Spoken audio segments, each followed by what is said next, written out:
கெட்டு போகிறவர்களுக்கு பைத்தியமாயும் ரட்சிக்கப்படுகிற நமக்கோ, எல்லாம் சேர்ந்து சொல்லுங்க, ரட்சிக்கப்படுகிற நமக்கோ எப்படி இருக்குது? தேவ பலனாய் இருக்கிறது. ஆமென். அதனாலதான் ஒவ்வொரு வாரமும் இந்த சிலுவையை பற்றிய உபதேசத்தை நாம் கேட்டுக்கொண்டே இருக்கிறோம். அதே சத்தியம் தான் இல்லையா? இயேசு என் பாவத்துக்காக சிலுவையில் அறையுண்டு மரித்தார், அடக்கம் பண்ணப்பட்டார், 3ஆம் நாள் உயிர்த்தெழுந்தார். உயிர்த்தெழுந்து எங்க போயிட்டாரு? பரலோகத்துல தேவனுடைய வலது வருஷத்துல வீற்றிருக்கிறார். அங்கிருந்து திரும்ப என்ன செய்வார்? வருவார். இதைத்தான் ஒவ்வொரு வாரமும் சொல்லிக்கிட்டு இருக்கோம், சொல்லிக்கிட்டே இருக்கோம். ஏன் நாம் என்ன செய்யக்கூடாது? கெட்டு போகிறவர்களாய் இருக்கக்கூடாது. சாத்தான் சுத்திக்கிட்டே இருக்கிறான். ஏதோ ஒரு பிரச்சனையை கொடுத்து உங்களை என்ன செஞ்சிருவான்? இந்த உபதேசத்துல இருந்து விளக்கிடுவான். அதனால பிரியமானவர்களே, இந்த சிலுவை குறித்தான உபதேசத்தை நாம் பற்றி கொண்டவர்களாய் இருக்க வேண்டும். இன்று கூட நாம் அதை குறித்ததான ஒரு உபதேசத்தை பார்க்க இருக்கிறோம்.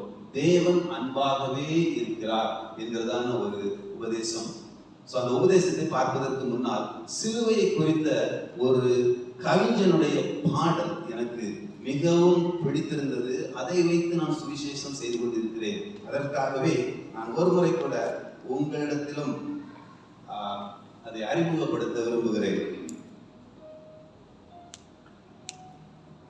சிந்தையிலே அமைதி வந்தால் வந்தது சுகமாகும்.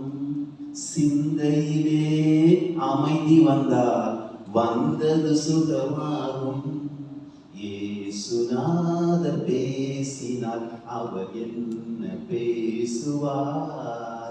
ஏழை நெஞ்சம் அமைதி கொள்ள என்ன கூறுவார்?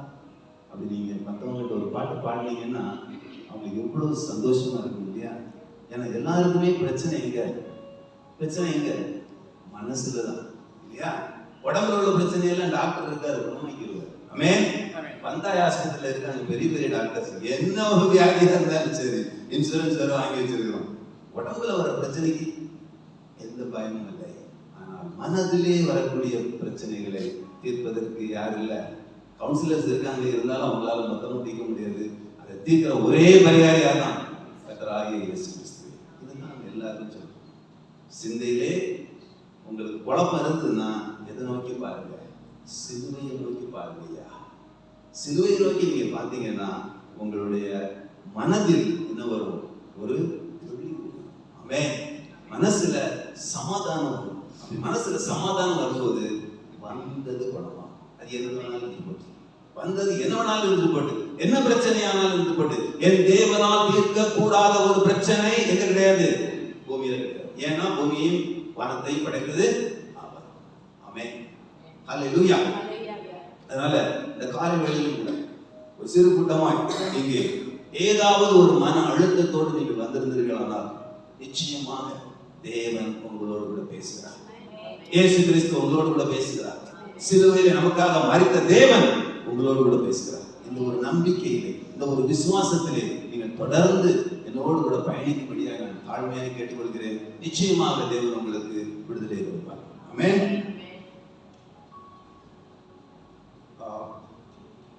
பக்கத்தில் இருக்கிறவங்க பார்த்து கேளுங்க, நீ என்னை நேசிக்கிறாயா? ஆண் பெண் பெண்ணா இருக்கட்டும், என்ன பிரச்சனை ஆகும்? கேளுங்க, சும்மா கேளுங்க. நீங்க என்ன நேசிக்கிறீங்களா? கேளுங்க, சும்மா கேளுங்க. கேளுங்க சொல்றது, என்ன பார்த்து கேளுங்க, நீங்க என்ன நேசிக்கிறீங்களான்னு கேளுங்க. சும்மா கேளுங்க. How do I know that you are loving me? Husband wife வந்து ரொம்ப நல்லா இருக்கும். கேட்டு பாருங்க. சும்மா கேளுங்க. தப்பு ஏழு வாங்கி தரேன்னு சொல்லுங்க, தங்க மோதிரம் வாங்கி தரேன்னு சொல்லுங்க. என்ன சந்தோஷம் இல்லையா? அன்பு. இதுதான் சோ அன்பு அப்படின்னு சொன்னா கிரியைகள் இல்லாத அன்பு. எப்படி தெரியும் எனக்கு? நீங்க ஏதாவது எனக்கு வாங்கி கொடுத்தீங்கன்னா தெரியும், அல்லது இந்த மாதிரியான உத்தரவாதம் கொடுத்தீங்கன்னா தெரியும். ஓகே, இந்த உத்தரவாதத்தை யார் நமக்கு கொடுக்குறா? ஏசப்பா கொடுக்குறாரு இல்லையா? அந்த உத்தரவாதத்தை ஏசப்பா தர்றாரு. அதுதான் உண்மையான அன்பு. வசனம் சொல்லுது,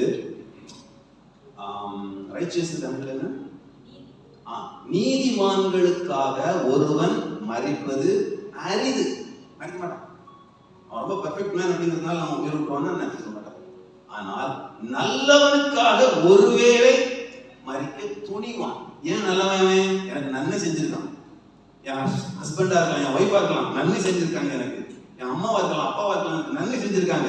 அதற்காக சாவ மாட்டான், சொல்லதான் செய்வான். மறிக்க துணிவான். உயிர் கூட உருண்டா அப்படின்னு துணிவான்.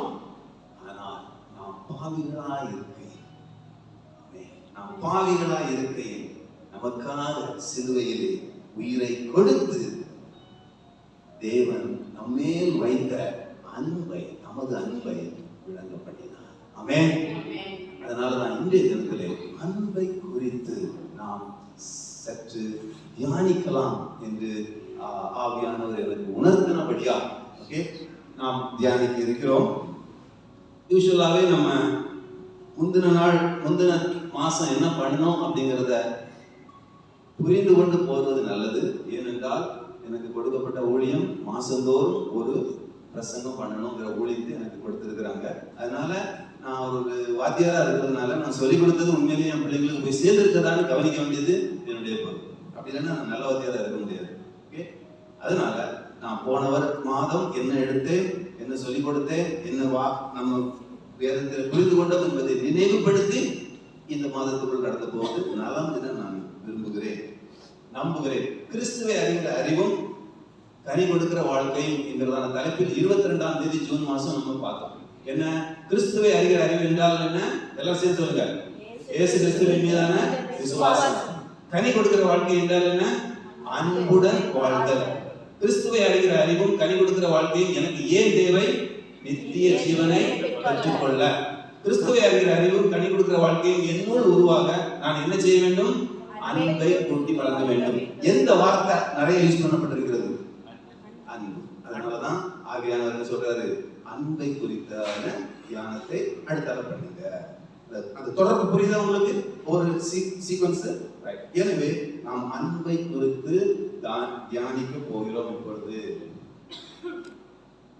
தேவன் அன்பாகவே இருக்கிறார், அது எல்லாருக்கும் தெரியும். அன்பே சிவம்னு நீங்க கேள்விப்பட்டிருப்பீங்க, அப்படித்தானே? நம்ம பிள்ளைங்க எல்லாருமே சொல்லுவாங்க அன்பே சிவம். கோயில் எழுதி போட்டு வச்சு போட்டிருப்பாங்க அன்பே சிவம் அப்படின்னா என்ன?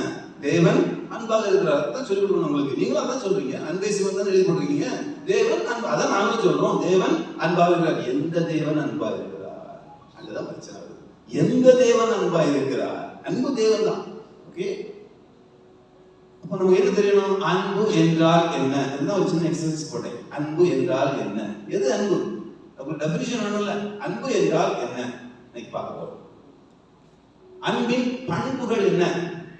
கொரிந்தியர் 13 போனீங்கன்னா, அன்பு தன்னை புகழாது, அன்பு இருமாப்பா இராது, கற்பொழிவை நாடாது, சினம் கொள்ளாது, தீங்கு நினையாது. இதெல்லாம் நம்ம இதுல படிச்சது. நாங்கெல்லாம் படிக்கும்போது கிறிஸ்டியன் ஸ்கூல்ல படித்தோம். ரிங்கல் சோபே ஹையர் செகண்டரி ஸ்கூல்ல படித்தோம். நான் படித்தோம், என் ஒய்ஃப் அந்த ஸ்கூல்ல தான் படித்தாங்க. ஓகே, அது வந்து மிஷனரிகளால் உருவாக்கப்பட்ட ஸ்கூல். அந்த ஸ்கூல்ல கிறிஸ்தவர்களாக இருந்தால் 10 மணிக்கு ஸ்கூல் ஆரம்பிக்குதுன்னா 9 மணிக்கு நாங்கள் போய் ஆகணும். கம்பல்சரி. அந்த அரை மணி நேரம் எங்களுக்கு என்ன வகுப்பு? வேத பாட வகுப்பு. அந்த வேத பாட வகுப்புல அந்த மாதிரிப்பட்ட வசனங்கள் எல்லாம் பாராம படிக்க வைப்பாங்க. இல்லைன்னா பெரம்பெடுத்து குண்டியில போட்டு தள்ளிடுவாங்க. அடி மனப்பாடமா தெரிஞ்சுக்கணும். அதுல ஒரு ஃபேமஸான இதுதான் கொரிந்தியர் 13ஆம் அதிகாரம். அன்பை குறித்து அப்படியே இருக்கும். நீங்க நம்ம ஒரு சில காரியங்கள் அதுல நம்ம பார்ப்போம். அன்புன்னா என்ன?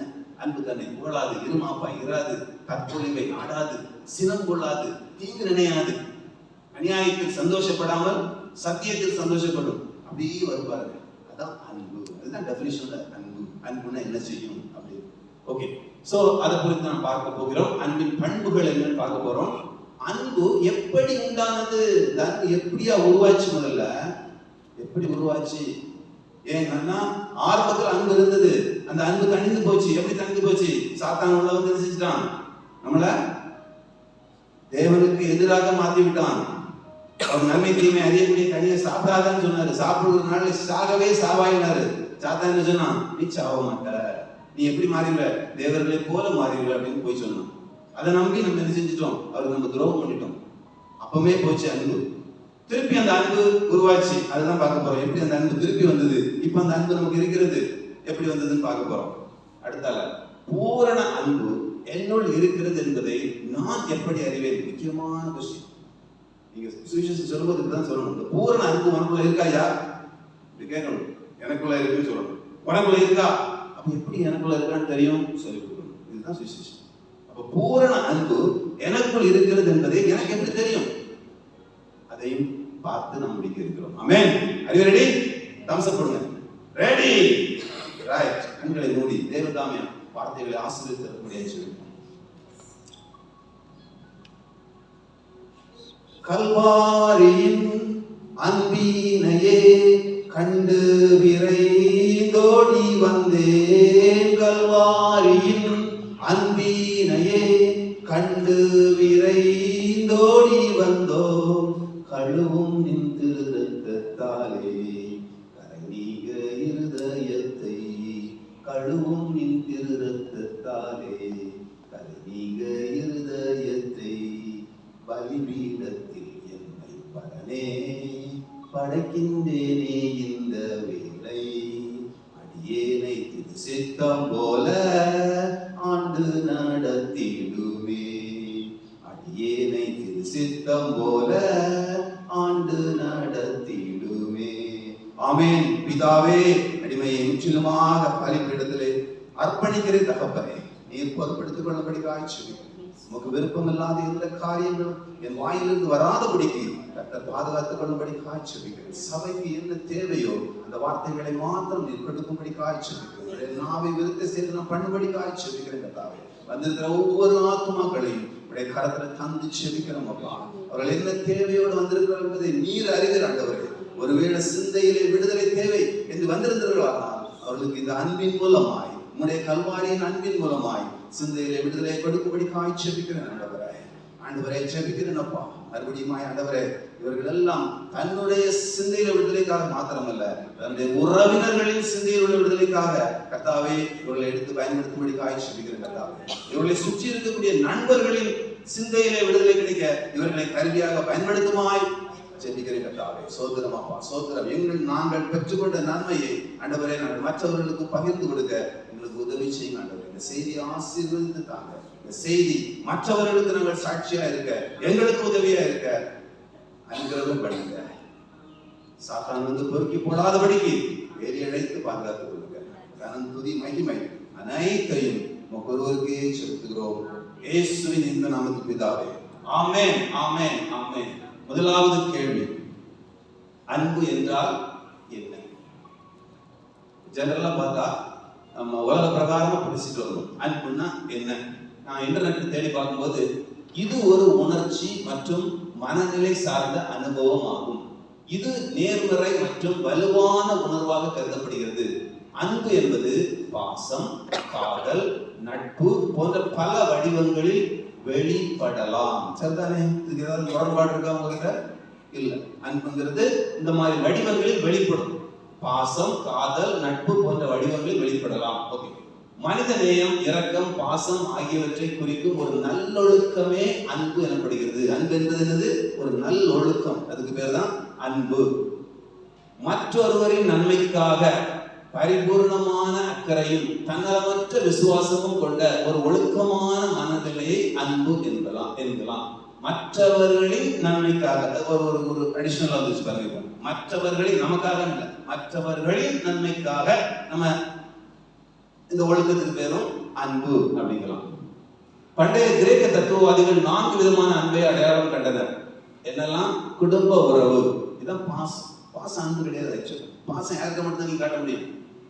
சொல்லுங்க, பாசத்தை யாருக்கு மட்டும் நீங்க காட்டுவீங்க? ரிலேஷன், உறவுகள்கிட்ட மட்டும் தான் நீங்க பாசத்தை காட்ட முடியும். வேற எங்கேயும் போய் பாசத்தை காட்ட நம்ம ஏத்துக்க மாட்டோம். பாசத்தை அது பேர் பாசம் கிடையாது. ஓகே, காட்டவும் மாட்டோம். அதனால பாசம் என்பது அன்பு நினைக்காதுங்க. அன்புங்கிறது அதுக்கும் மேலானது. நட்பு, நட்புங்கிறது நண்பர்களுக்கு மத்தியில் தான் இருக்க முடியும். நட்பு.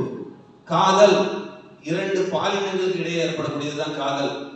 பாலா போன சாத்தான் என்ன பண்ணிட்டு இருக்கா? இப்போ பாலா போன சாத்தான் LGBTQ என்னெல்லாமோ போட்டுக்கிட்டு 2 பாலினங்களுக்கு வர வேண்டிய நேர்மையான காதலை சோதோம் குமார காதலாக மாத்தி விட்டான். கரெக்டுங்க. சோதோம் குமார காதல் என்னது?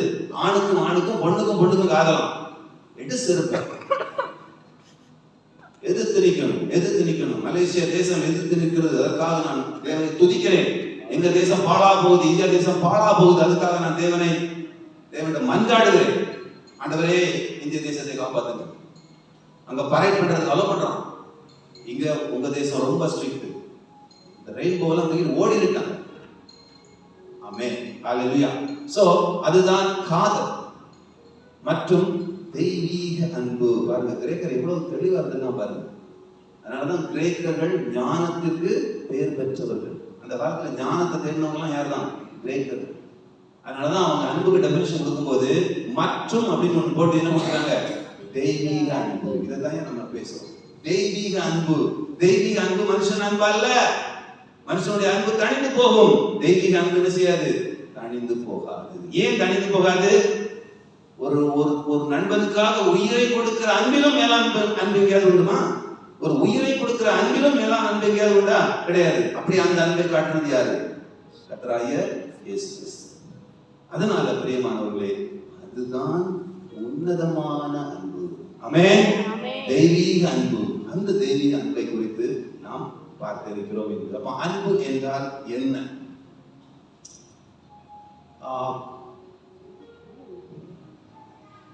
நாம் அவருடைய கற்பனைகளின் படி நடப்பதே அன்பு. இதுவரைக்கும் நம்ம பார்த்தது உலக பிரகாரமான டெஃபினிஷன். தமிழ்ல என்னமா? விளக்கம். உலக பிரகாரமான விளக்கம். இனி பார்க்கிறது பைபிள், ஹோலி பைபிள், நம்மளுடைய வேதாகமத்தின் அடிப்படையில் 2 யோவான் 1 இப்படியே சொல்கிறது, நாம் அவருடைய கற்பனைகளின் படி நடப்பதே அன்பு. முடிஞ்சு போச்சு. அப்ப அன்புக்கு டெஃபினிஷன் எங்க கிடைச்சிச்சு? பைபிள்ல இருக்குது. என்ன அன்புனா என்ன? இப்போ கர்த்தராகிய இயேசு கிறிஸ்துவை அறிந்து கொண்ட நாம் என்ன டெஃபினிஷன் தான் கொடுக்க முடியும்? பைபிள் படி தான் நம்ம வாழணும் இல்லையா? பைபிளோட டெஃபினிஷன் தான் கொடுக்க முடியும். உலக டெஃபினிஷன் கொடுக்க முடியாது. அப்ப இந்த டெஃபினிஷன் என்னது? அன்பு என்றால் என்ன? சொல்லுங்க, எல்லாரும் சொல்லுங்க. நாம் அவருடைய கற்பனையின்படி நடப்பதே. கற்பனைகளை தெரிந்து கொள்வது அன்பு அல்ல. பைபிளை வாசிக்கிறது அன்பு அல்ல. எது அன்பு? நடப்பது. அவருடைய கற்பனைகளை வாசித்து அறிந்து கொண்டு அதன்படி நடப்பதே அன்பு. அப்ப முதல்ல நம்ம கற்பனை என்னன்னு தெரியணும் இல்லையா? சொல்லுங்க பார்க்கலாம். 10 கற்பனைகள் ஒரு கற்பனை சொல்லுங்க பார்க்கலாம். யாராவது? 10 கற்பனை தான் ஆண்டவர் கொடுத்த கற்பனை, தேவன் கொடுத்த கற்பனை. நம்ம கற்பனைகள் எழுதி கொடுத்தாரு இல்லையா? மோசைக்கு கொடுத்தாரு, 2வது தடவை எழுதி கொடுத்தாரு. என்னெல்லாம்?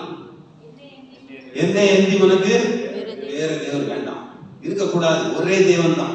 அதனாலதான் நான் அடிக்கடி சொல்வேன், எல்லா தேவன் அல்ல, எல்லாருக்கும் ஒரே கடவுள். எல்லா கடவுளும் ஒன்று அல்ல. நான் அடிக்கடி சொல்றது, எல்லா கடவுளும் ஒன்று அல்ல. உலகம் அப்படிதான் சமரசம் பண்ணிருக்கு. ஆட்டோவில் ஏறினீங்கன்னா இந்தியாவில் பார்த்தீங்கன்னா இயேசுவும் இருப்பாரு, அல்லாவும் இருப்பாரு, அதுக்கப்புறம் இன்னொரு ஆள் இருப்பாரு. கேட்டா எல்லாம் ஒண்ணுதான் இருக்கும். ஏன்னா அவனுக்கு 3 கஸ்டமர் வேணும், அதனால எல்லாம் ஒண்ணுருவாங்க. அப்ப அப்படி கிடையாது. எல்லா கடவுளும் ஒன்று அல்ல. எப்படி இயேசு கூட எப்படி நீங்க வைப்பீங்க? அந்த தெய்வம் எனக்காக உயிர் கொடுத்ததா? இல்ல, என் தெய்வம் மட்டும்தான் எனக்காக உயிர் கொடுத்தது. அப்ப இதுதான் தெய்வம். எல்லாம் ஒன்று அல்ல, ஆனால் எல்லாருக்கும் ஒரே கடவுள். எல்லாருக்கும் நம்ம சொல்லணும், எல்லாருக்கும் ஒரே கடவுள். பல பல கடவுள் கிடையாது, எல்லாருக்கும் ஒரே கடவுள். அது யாரு? கர்த்தராகிய இயேசு கிறிஸ்து. ஆமென், ஆமென். சோ அவருடைய கற்பனைகளின்படி நடப்பதே அன்பு. அப்போ நிறைய கற்பனைகள் கொடுத்திருக்காரு, அதன்படி நாம் நடக்க வேண்டும். பழைய ஏற்பாட்டின் காலத்தில் நமக்கு கொடுக்கப்பட்ட கற்பனைகள் 10. ஓகே, டக்குனு என் கூட வாசிச்சிருங்க. 1 2 கோ. என்னையன்றி உனக்கு வேற தெய்வங்கள் உண்டாயிருக்க வேண்டாம். அதான் சிஸ்டர் சொன்னாங்க. யாதொரு விக்கிரகத்தையும் நீ உனக்கு உண்டாக்க வேண்டாம். ஒரு தேவனாகிய கர்த்தருடைய நாமத்தை வீணிலே வழங்காதிருப்பாயாக. ரைட். ஓய்வு நாளை பரிசுத்தமாய் ஆசரிக்க நினைப்பாயாக. 5 ஒரு தகப்பனையும் தாயையும் கனம் பண்ணுவாயாக. 6 கொலை செய்யாதிருப்பாயாக. 7 விபச்சாரம் செய்யாதிருப்பாயாக. 8 களவு செய்யாதிருப்பாயாக. 9 பிறனுக்கு விரோதமாய் பொய் சாட்சி சொல்லாதிருப்பாயாக. 10 பிறனுக்குள்ள யாதொன்றையும் இச்சையாதிருப்பாயாக. களவானாதன்னு சொல்லல, அது முதல்ல சொல்லி முடிச்சிட்டாரு. இப்ப என்ன சொல்றாரு? இச்சையாக. இச்சைக்கும் களவுக்கு என்ன வித்தியாசம்? களவுன்னா பிசிக்கலா தூக்கிட்டு போயிடுறது, அது பேரு களவு. இச்சைன்னா என்னது? கார் என்ன அழகா இருக்குடா. இதனாலதான் ஆண்டவர் என்ன சொன்னாருன்னா, ஒரு பெண்ணோட விபச்சாரம் பண்றதுங்கிறது உடல் அளவில் பண்ண வேண்டிய அவசியம் இல்லைன்றாரு. என்ன சொல்றாரு? நீ மனசுல அந்த பொண்ணை பார்த்து நீ நல்லா இருக்கா அப்படின்னு நினைச்சாலே என்னதுன்றாரு. இதான் கட்டளை தான், அந்த கட்டளை தான். நீ இச்சை கொண்டாலே முடிஞ்சு போச்சு. என்ன செஞ்சுட்ட? பிரமாணத்தை மீறி விட்டாய். அதனாலதான் அவர் சொன்னார். ஓகே. அப்புறம் புதிய ஏற்பாட்டு காலத்துல இயேசு வரும்போது இது தேவனாகிய கர்த்தராகிய தேவன் கொடுத்தது, இது கர்த்தராகிய இயேசு கொடுக்கிறார். மாத்தி கொடுக்கிறார். மாத்தல, சுருக்கி கொடுக்கிறார். அவ்வளவுதான். 10 உங்களுக்கு ஞாபகம் வைக்க முடியாது. 1 மாத்தலாமான்னு பார்த்தாரு, 2 மாத்திட்டாரு. எப்படி 2 மாத்தினாரு? உன் தேவனாகிய கர்த்தரிடத்தில் உன் முழு இருதயத்தோடும் உன் முழு ஆத்மாவோடும் உன் முழு மனதோடும் அன்பு கூறுவாயாக. முதல்ல நீ தேவன்ட்ட அன்பு கூறியா. அதுக்கப்புறம் இதற்கு போய் இருக்கிற 2ஆம் கற்பனை என்னவென்றால், உன்னிடத்தில் நீ அன்பு கூறுவது போல பிறனிடத்திலும் அன்பு கூறுவாயாக. முடிஞ்ச விஷயம். முதலாவது தேவனிடத்தில் அன்பு கூறு, 2வது உன்னிடத்தில் அன்பு கூறு. உன்னிடத்தில் அன்பு கூறுறது போலவே என்ன செய்? பிறனிடத்திலும் அன்பு கூறு. இதுக்குள்ள எல்லாம் என்ன அடங்கிச்சு? இந்த 10 கற்பனைகளையும் இதுக்குள்ள அடங்கி தர. நீ உன்னை போல நீ பிறரை நேசித்தால் பிறனுடைய பொருளை இச்சிக்க மாட்டாய். சரிதானே? உன்னை போல் நீ பிறனை நேசித்தால் பிறனுடைய பொருளை களவாட மாட்டாய், பிறனை கொலை செய்ய மாட்டாய், பிறனுக்கு எதிராக பொய் சாட்சி சொல்ல மாட்டாய். சரியா போச்சு. ஒரே நேசம் தான். உன்னை நேசிக்கிற மாதிரி அடுத்தவனை நேசிச்சு எல்லாமே முடிஞ்சு போச்சு. ஆமென். இதுதாங்க அன்பு. இதுக்கு பேர் தான் என்ன? தெய்வீக அன்பு. ஆமென். இதனாலதான் ஏசப்பா அவங்களை பார்த்து கேட்கிறாரு, என்னை நேசிக்கின்றாயா, என்னை நேசிக்கின்றாயா, கல்வாரி காட்சியை கண்ட பின்னும் நேசியாமல் இருப்பாயா, கல்வாரி காட்சியை கண்ட பின்னும் நேசியாமல் இருப்பாயா. அவருடைய ஏக்கத்தை பாருங்க. வானம் பூமி படைத்திருந்தும் வாடினேன் உன்னை இழந்ததினால், வானம் பூமி படைத்திருந்தும் வாடினேன் உன்னை இழந்ததினால், தேடி ரட்சிக்க பிதா என்னை அனுப்பிடவே ஓடி வந்தேன் மானிடனாய், தேடி ரட்சிக்க பிதா என்னை அனுப்பிடவே ஓடி வந்தேன் மானிடனாய். மாத்தி பாடுவோமா? உம்மை நேசிக்கின்றேன் நான், உம்மை நேசிக்கின்றேன் நான், கல்வாரி காட்சியை கண்ட பின் நேசியாமல் இருப்பேனோ, கல்வாரி காட்சியை கண்ட பின் நேசியாமல் இருப்பேனோ. அன்பு என்றால் என்ன நாம் தெரிந்து கொண்டோம். அவருடைய கற்பனைகளை கை கொண்டு நடப்பது. வெளிப்படுற கைகொண்டு கண்கொள்ளுதல்ல, கை கொள்வதல்ல, கை கொண்டு நடப்பது. ஞாபகம் வச்சுக்கங்க. அதான் அன்பு. அடுத்ததாக, அன்பு இல்லாதவன் தேவனை அறியான். அதனாலதான் அன்பே சிவன் போட்டு வச்சிருக்காங்க. அன்பு இல்லாதவன் தேவனை அறியான். பிரியமானவர்களே, ஒருவர் ஒரு அன்பா இருக்க கடவோம். ஏனெனில் அன்பு தேவனால் உண்டாயிருக்கிறது. உலகத்தால் அன்பு கொடுக்க முடியாது. அன்பு தேவனால் உண்டாயிருக்கிறது. அன்புள்ள எவனும் தேவனால் பிறந்து அவரை அறிந்திருக்கிறான். அன்பில்லாதவன் தேவனை அறியான். தேவன் அன்பாகவே இருக்கிறார். இங்க இருந்து தான் பிடிச்சி அன்பே சிவன் போட்டு வச்சிருக்காங்க. இங்க இருந்து போடல. இந்த வசனத்தை தான் அவங்க எப்படி போட்டிருக்காங்க? அன்பே சிவன் போட்டிருக்காங்க. அப்ப அவங்க சுவிசேஷம் சொல்லும் போது இதை நீங்க ரெஃபர் பண்ணணும். உங்க அன்பே சிவங்கிறது இதுயா அப்படின்னு சொல்லணும். என் கற்பனைகளை பெற்றுக்கொண்டு அவைகளை கை கொள்கிறவனே தேவனிடத்தில் அன்பாயிருக்கிறான். பாருங்க, கற்பனை தான் ரொம்ப முக்கியம். அந்த கற்பனைகளை பெற்றுக்கொண்டு அவைகளை கை கொள்கிறவன், நடக்கிறவன், கை கொள்கிறவனே என்னிடத்தில் அன்பாயிருக்கிறான். என்னிடத்தில் அன்பாயிருக்கிறவன் என் பிதாவுக்கு அன்பாயிருப்பான். நானும் அவனில் அன்பாயிருந்து அவனுக்கு என்னை வெளிப்படுத்துவேன் என்றார் கர்த்தராகிய இயேசு. ஆமென். ஹல்லேலூயா. கற்பனையின் பொருள் என்னவென்றால், சுத்தமான இருதயத்திலும் நல் மனசாட்சியிலும் மாயமற்ற விசுவாசத்திலும் பிறக்கும் அன்பே, பிறக்கும் அன்பே. இந்த மாதிரி குணாதிசயங்கள் உங்கள்கிட்ட இருந்தா வெளிப்படுறது என்னது? பிறக்கும் அப்படின்னா செயல்பாட்டில் என்ன வரணும்? அன்பு வெளி வரும். நான் நல்ல விசுவாசி, எனக்கு எப்படி தெரியும்? உன்னுடைய அன்பு வெளிப்படணும். அப்பதான் எனக்கு தெரியும் நீ நல்ல விசுவாசி. ஆமென். ஹல்லேலூயா.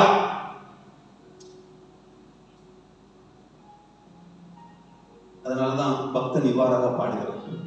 அன்பே அன்பே அன்பே ஆருயிர் உறவே, ஆனந்தம் ஆனந்தமே, ஒரு நாள் உந்தையை கண்டேன் ஐயா, அந்நாளில் என்னை வெறுத்தேன் ஐயா. பெரிதையா, உம்தயை பெரிதையா, உம்தயை பெரிதையா. அன்பே அன்பே அன்பே ஆருயிர் உறவே, ஆனந்தம் ஆனந்தமே. பூலோகத்தின் பொருளின் மகிமை அழியும் புல்லின் பூவை போலே, பூலோகத்தின் பொருளின் மகிமை அழியும் புல்லின் பூவை போலே. வாடாதே ஐயா அன்பு, வாடாதே ஐயா. அன்பே அன்பே அன்பே ஆருயிர் உறவே, ஆனந்தம் ஆனந்தமே. இரண்டாவது கேள்வி, அன்பின் பண்புகள் என்ன? 1 கொரிந்தியர் 13வது அதிகாரம் இப்படியாய் சொல்கிறது. அன்பு, நீடிய சாந்தம். என்னோட கூட சேர்ந்து வாசிக்கும்படியா கேட்கிறது. உங்களுக்கு எல்லாம் தெரிஞ்ச வசனம் வாசிங்க. 1 2 கோ. அன்பு நீடிய சாந்தமும் தயவும் உள்ளது. அன்புக்கு பொறாமை இல்லை. அன்பு தன்னை புகழாது, இருமாப்பாய் இராது, அயோக்கியமானதை செய்யாது, தற்பொழிவை நாடாது, சினமடையாது, தீங்கு நினையாது, அநியாயத்தில் சந்தோஷப்படாமல் சத்தியத்தில் சந்தோஷப்படும், சகலத்தையும் தாங்கும், சகலத்தையும் விசுவாசிக்கும், சகலத்தையும் நம்பும், சகலத்தையும் சகிக்கும். அன்பு ஒரு காலம் ஒழியாது. 1 2 3 4 5 6 7 8 9 10 11 12 குணாதிசயங்கள் கொடுக்கப்பட்டிருக்கிறது. இந்த 12க்கு 12 மார்க் கொடுக்க முடியும்னு சொல்றவங்க கை வைத்து காட்டுங்க பார்க்கலாம். நான் கைகளை போட்டுறேன், என்னால கொடுக்க முடியாது. இந்த 12 குணாதிசயங்கள் என்கிட்ட இருக்கு அப்படின்னு சொல்றவங்க. 10 என்கிட்ட 10 இருக்குது. இதுல என்கிட்ட 9 7 6 5 எனக்கு இருக்கும். ஏதாவது 5 தெரியும். இல்லட்டா நான் கிறிஸ்தவனே கிடையாது. அப்படிதானே பிரியமானவர்களே? வாசிச்சு பாருங்க. கொரிந்தியர் 13 வாசிச்சு பாருங்க. அதுல கொடுக்கப்பட்டிருக்கிற அந்த குணாதிசயங்களை நமக்கு இருக்குதான்னு பாருங்க. அதுக்குதான் அன்புன்னு பேர். அன்பு தன்னை புகழாது. ஹெட்வைட் குடிச்சு நான் பெரிய யார் தெரியுமா அப்படின்னு சொன்னா உன்ட அன்பு இல்லை. அன்பு புகழாது, சகலத்தையும் தாங்கும். என்னதான் உங்க பேர்ல பழியாய் சொன்னாலும் அதையும் தாங்கிறது தான் அன்பு. பொங்கி எழுந்து நீ அப்படி சொல்லியா, நான் என்ன செய்யற பாருங்க அப்படிங்கிறது அன்பு கிடையாது. ஆமென். சகலத்தையும் சகிக்கும். என்னதான் உங்களை துன்பப்படுத்தினாலும், அதனாலதான் ரத்த சாட்சியா மரிக்கிறாங்க. ஆமென். ஏன்? அவங்களுக்கு அன்பு இருக்குது. ரத்த சாட்சியா மரிக்கிறாங்க. ஸ்தேவான் சொல்றாரு, நான் இப்ப வானத்திலிருந்து தூதர்கள் இறங்கி வரத பாக்குறேன், கல் அடிக்கிறாங்க. ஆண்டவரே என்ன செய்யாதுங்க, தெரியாம செய்யறாங்க, அறியாமல் செய்யறாங்க, வழியை போட்டுறாதுங்க அவங்க தலைமையில. ஆமென். ஹல்லேலூயா. பிரியமானவர்களே, இதுதான் அன்பின் பண்பு. அந்த பண்பு நம்மிடத்தில் இருக்கும்படியாய் நாம் வேண்டிக் கொள்வோம். ஒவ்வொரு நாளும் ஒவ்வொரு பண்பை நாம் கூட்டிக் கொள்வோம். ஆமென். ஆண்டவரே இந்த பண்பை எனக்கு தாங்க நீங்க. ஆண்டவரே அயோக்கியமானதை செய்யக்கூடாது ஆண்டவரே, தற்பொழிவை நான் நாடக்கூடாது ஆண்டவரே, நான் சினமடையக்கூடாது ஆண்டவரே, நான் தீங்கு நினைக்க கூடாது ஆண்டவரே, அநியாயத்துல நான் சந்தோஷப்படக்கூடாதப்பா, சத்தியத்துல சந்தோஷப்படணும் ஆண்டவரே, சகலத்தையும் தாங்குற சக்தி எனக்கு தாங்க ஆண்டவரே, சகலத்தையும் விசுவாசிக்க எனக்கு விசுவாசம் தாங்க ஆண்டவரே, சகலத்தையும் நம்புகிற நம்பிக்கையை தாங்க ஆண்டவரே, சகலத்தையும் சகிக்கிற ஒரு பொறுமை எனக்கு தாங்க ஆண்டவரே. அன்பு ஒரு காலம் முடியாது. ஆமென். ஹல்லேலூயா. அடுத்ததாக அன்பே பிரதானம். அதனாலதான் அன்பே பிரதானம்ங்கிற ஒரு பழைய பாடல் உங்களுக்கு எத்தனை பேருக்கு தெரியும் தெரியல. இந்த கொரிந்தியரை மனதில் வைத்து எழுதப்பட்ட பாடல். தெரிந்தவர்கள் என்னோடு கூட சேர்ந்து பாடக்கூடியாய், பிரதருக்கு தெரியும் கண்டிப்பாக, பாடக்கூடியாய் நான் பணிவாய் கேட்டுக்கொள்கிறேன். அன்பே பிரதானம் சகோதர, அன்பே பிரதானம், அன்பே பிரதானம் சகோதர, அன்பே பிரதானம், பண்புரு ஞானம், பரம நம்பிக்கை, இன்ப விசுவாசம், இவைகளிலெல்லாம் அன்பே பிரதானம் சகோதர, அன்பே பிரதானம். பல பல பாஷை படித்தறிந்தாலும் கலகலவென்னும் கைமணியாமை அன்பே பிரதானம் சகோதர, அன்பே பிரதானம். என் பொருள் யாவும் ஈந்தழித்தாலும் பணிய அன்பில்லால் பயனதில் இல்லை அன்பே பிரதானம் சகோதர, அன்பே பிரதானம்.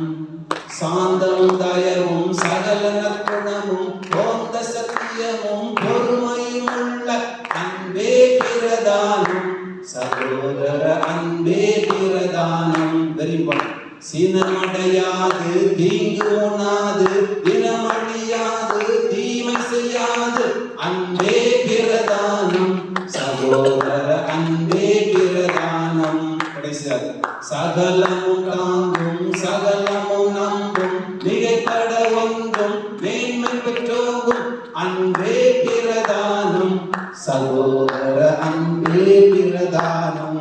அன்பு செய்திருக்கிறார் கவிதை. ஆமென். அடுத்ததாக மூன்றாவது கேள்வி, அன்பு எப்படி உண்டானது? ரோமர் 5:7, நீதிமானுக்காக ஒருவன் மரிக்கிறது அரிது, நல்லவனுக்காக ஒருவேளை ஒருவன் மரிக்க துணிவான். அதுவும் சாக மாட்டான், துணிவான். நாம் பாவிகளா இருக்கையில் நம்முடைய கிறிஸ்து நமக்காக மரித்ததினாலே தேவன் நம்மேல் வைத்த தமது அன்பை விளங்க பண்ணினார். ஒருவன் தன் சிநேகிதருக்காக தன் ஜீவனை கொடுக்கிற அன்பிலும் அதிகமான அன்பு ஒருவரிடத்திலும் இல்லை. ஜீவனை கொடுக்கிற அன்புதான் பெரிய அன்பு. அதற்கு பேர் தெய்வீக அன்பு. ஏனென்றால் மனுஷனால் அந்த அன்பை கொடுக்க முடியாது. தேவன் அன்பாகவே இருக்கிறார். அன்பில் நிலைத்திருக்கிறவன் தேவனில் நிலைத்திருக்கிறான், தேவனும் அவனில் நிலைத்திருக்கிறார். ஆமென். ஹல்லேலூயா. அன்பு எப்படி உண்டானது? மறுபடியும் 1 யோவான் 4:10 இப்படியாய் சொல்கிறது, நாம் தேவனிடத்தில் அன்பு கூர்ந்ததினால் அல்ல, அவர் நம்மிடத்தில் அன்பு கூர்ந்து நம்முடைய பாவங்களை நிவர்த்தி செய்கிற கிருபாதார பலியாக தம்முடைய குமாரனை அனுப்பினதனாலே அன்பு உண்டாயிருக்கிறது. தேவன் தம்முடைய ஒரே பேரான குமாரனை விசுவாசிக்கிறவன் எவனோ அவன் கெட்டு போகாமல் நித்திய ஜீவனை அடையப்படுத்தி அவரை தந்தருளி இவ்வளவாய் உலகத்தில் அன்பு கூர்ந்தார். யோவான் 3:16 தெரியாத விசுவாசிகள் இருக்க முடியாது. அப்படித்தானே?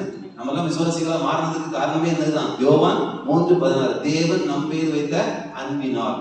நாம் கெட்டு போக கூடாது அப்படிங்கிறதுக்காக, நாம் நித்திய ஜீவனை அடையணும் என்பதற்காக தன்னுடைய சொந்த குமாரனை என்ன செஞ்சாரு?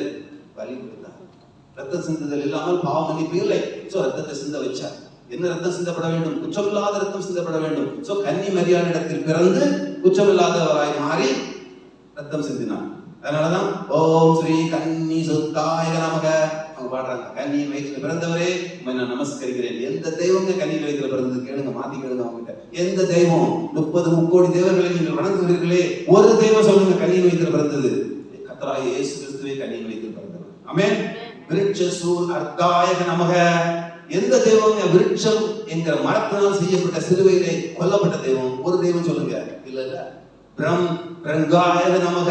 எந்த தெய்வங்க? 3ஆம் நாள் உயிர் தெழுந்த தெய்வம். அதுதான் நீங்க நமஸ்கரிக்கிறீங்க. இதெல்லாம் உங்களுடைய சூத்திரமா இருக்குது. ஒரு நாள் அதான் நமஸ்கரிக்கிறீங்க. எந்த தெய்வம்? 3ஆம் நாள் உயிர் தெழுந்த தெய்வம். சொல்லுங்க, ஒரு தெய்வம் சொல்லுங்க. சொல்ல முடியாதுல்ல? அப்ப எங்களுடைய தெய்வத்தை நம்புங்க. கர்த்தராகிய இயேசு கிறிஸ்து. ஓகே, உங்களுடைய ஆகமங்களில் எழுதப்பட்ட எல்லாமே யாரை குறித்து? 5000 ஆண்டுகளுக்கு முன்பால் எழுதப்பட்ட ஆகமங்கள் தீர்க்க தரிசனமாக சொல்லப்பட்டிருக்கிறது. ஆமென். ஹல்லேலூயா. கடைசி क्वेश्चन, பூரண அன்பு எனக்குள் இருக்கிறது என்பதை நான் எப்படி அறிவேன்? பூரண அன்பு, இது ரொம்ப இம்பார்ட்டன்ட் क्वेश्चन. எனக்குள் இருக்கிறது என்பதை நான் எப்படி அறிவேன்? பாருங்க, துன்பம் வரும்போது பயப்படாமல் இருந்தார். அதான் போன மாசத்துக்கு முந்தின மாசம் மே மாசம் நம்ம என்ன பார்த்தோன்னு ஞாபகம் இருக்க? யாராவது ஒருத்தர் சொல்லுங்க பார்க்கலாம், குறிப்பு வச்சிருக்கோங்க. மே மாசம் ஜூன்ல நம்ம அன்பு குறித்து தான் பார்த்தோம். மே மாசம் மரணமே உன் கூரெங்கே, பாதாளமே உன் ஜெயம் எங்கே? மரணத்தை ஜெயித்த மன்னவர் இயேசு எனக்குள் இருக்கிறார். சாவை வென்று அழியா வாழ்வை எனக்கு தருகிறார். பார்த்து ஞாபகம் இருக்குதா? ஆமென். துன்பம் வரும்போது, துன்பத்தினுடைய முடிவு என்ன? துன்பம் வந்ததுன்னா என்ன நடக்குது? துன்பம் வந்து கடைசியில் எங்க போய் முடியும்? மரணம். அதான் துன்பத்தோட முடிவு மரணம்.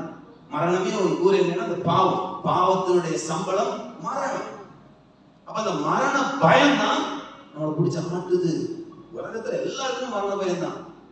பெரிய மில்லியனர் இருந்தாலும் சரி, பெரிய விசுவாசியா இருந்தாலும் சரி, பயம் எங்க இருக்குது? மரண பயம். அந்த மரண பயம் நம்ம விட்டு போகும். அதான் பார்த்தோம். மரண பயம் என்னை விட்டு போயிடும். எனக்கு இப்ப பயம் இல்லை. எல்லாரும் சேர்ந்து பாடுவோமா? சொல்லுங்க. பயமில்லையே, தெரிஞ்ச பாட்டு. பயமில்லையே, பயமே எனக்கு இல்ல, இந்த பயமே எனக்கு இல்லை. மரண பயமே எனக்கு இல்லை. ஏன் இல்ல? அநாதி தேவன் அடைக்கலமானாரே, அவரது புயங்கள் ஆதாரமாயிற்றே. அநாதி தேவன் அடைக்கலமானாரே, அவரது புயங்கள் ஆதாரமாயிற்றே. பயமில்லையே, பயமில்லையே, மரண பயமே எனக்கு இல்ல. ரட்சிக்கப்பட்ட பாக்கியவான் நானே, எனக்கு எதிரான மனிதர் யாருண்டு? ரட்சிக்கப்பட்ட பாக்கியவான் நானே, எனக்கு ஒப்பான மனிதர் யாருண்டு? எனவேதான் ஐயா பெர்மான்ஸ் பாடுறாரு, பயமே. ரட்சிக்கப்பட்ட ஒவ்வொருவருக்கும் என்ன இருக்கக்கூடாது? பயம் இருக்கக்கூடாது. ஆமென், ஹல்லேலூயா. இதுதான் துன்பம் வரும்போது பயப்படாமல் அதனை எதிர்கொண்டால் உங்களுக்கு என்ன இருக்குன்னு அர்த்தம்? பூரண அன்பு இருக்குன்னு அர்த்தம். அப்படி நீங்க பயந்து உலகத்தான் உருண்டு புரளுவான், அதை போல நம்மளும் உருண்டு புரண்டோம்னா வித்தியாசம் இல்லை. நம்ம தொடர் கண்ணீர் வரதான் செய்யுங்க, கண்ணீர் வரதான் செய்யும், சோர்வு வரதான் செய்யும். ஆனா அந்த சோர்வை இழுத்துக்கிட்டே போகக்கூடாது. அதான் அவனுக்கும் நமக்குள்ள வித்தியாசம். அவன் இழுத்துக்கிட்டே போவான், நம்ம இழுத்துட்டு போக கூடாது. உடனே அதுக்கு ஒரு முற்றுப்புள்ளி வச்சு தேவன் பேர்ல நம்ம பற்றுதலா இருக்கும். எனக்கு என்ன இருந்தாலும் அது என்னுடைய நன்மைக்காக தான் நீங்களும் அப்படின்னு ஒரு முடிவுக்கு வந்துடும். ஓகே, சகலம் ஒரு வசனம் கூட உண்டு இல்லையா? சகலமும் நன்மைக்கு ஏதுவாக நடக்கும்னே வசனம் இருக்கு. இப்ப என்ன நடந்தாலும் நம்ம பார்வைக்கு அது ஒரு மாதிரி தோணலாம், நம்ம எதிர்பார்க்கிறது நடக்கல. அப்போ அதை எப்படி எடுத்துக்கிடணும்? கொஞ்ச நேரம் வருத்தம் இருக்கும், அதை எடுத்து தேடி வந்துடும். அதுதான் பூரண. ஆமென்.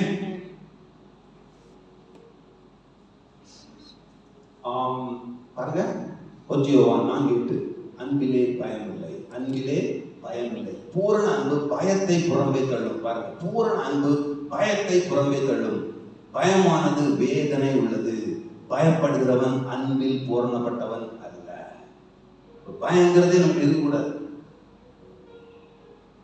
2 தீமோத்தேயு 3, அன்றியும் கிறிஸ்து இயேசுவுக்குள் தேவ பக்தியாய் நடக்க மனதா இருக்கிற யாவரும் துன்பப்படுவார்கள். பாருங்க, அப்போஸ்தலனாகிய பவுல் சொல்றாரு, யார் துன்பப்படுவா? இயேசுவுக்குள் தேவ பக்தியாய் நடக்க மனதா இருக்கிற யாவரும். நீங்க எல்லாம் அப்படிதானே இருக்கிறீங்க?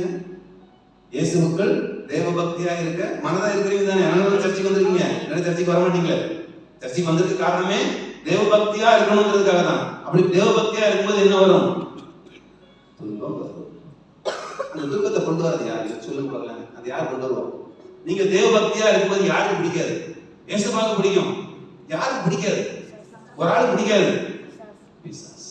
அப்ப உங்களை இந்த விசுவாசத்திலிருந்து வெளியே கொண்டு வரணும்னா என்ன செய்ய முடியும்? அவன் போய் சிலுவையில் மறைக்க முடியாது, மறைச்சிட்டு நான் தான் மறைச்சேன்னு சொல்ல முடியாது. ஓகே, அவன் என்ன செய்வான்? துன்பத்தை கொண்டு வருவான். நீ படப்போகிற பாடுகளை குறித்து எவ்வளவும் பயப்படாது. ஒரு பாடு உண்டு, எவ்வளவும் பயப்படாது. இதோ நீங்கள் சோதிக்கப்படும் பொருட்டாய் பிசாசானவன் உங்களில் சிலரை காவலில் போடுவான். 10 நாள் உபத்திரப்படுவீர்கள், ஆயினும் நீ மரண பரியந்தம் உண்மையாயிரு, அப்பொழுது ஜீவ கிரீடத்தை உனக்கு தருவேன். தேவன் சொல்றார். போடுவான். என்னையே சோதிச்சவன் உங்களை சோதிக்காம இருக்க மாட்டான். சொலவல போட்டு புடைக்கிறவன் புடைப்பதான் செய்வான். ஆனால் நீ இப்படி இரு, மரண பரியந்தம் உண்மையாயிரு. அதுக்கு அர்த்தம் என்ன? செத்து போன அர்த்தம். மரண பரியந்தம் உண்மையாயிரு, ரத்த சாட்சி. அதனால ரத்த சாட்சியா மறிக்கிறவங்களும் ரத்த சாட்சியா மறித்தவங்களுடைய உறவினர்களும் கவலைப்படுறதே இல்லை. எங்க கிடைச்சது? உடனே ஜீவிக்கிறாங்க. நீங்க எதுக்காக இந்த உலகத்துல கஷ்டப்படுறீங்க? எதுக்காக நீங்க பாடுபடுறீங்க இந்த உலகத்துல? The purpose driven life அப்படின்னு ரிக் வாரன் எழுதின புக்கு இந்த ஜேம்ஸ் கிருஷ்ணன் பாஸ்டர் இருக்கும்போது எல்லாரும் கொடுத்தாரு. வாசிக்கணும். எதுக்காக ரொம்ப கஷ்டப்பட்டு இருக்காங்க. எதுக்காக?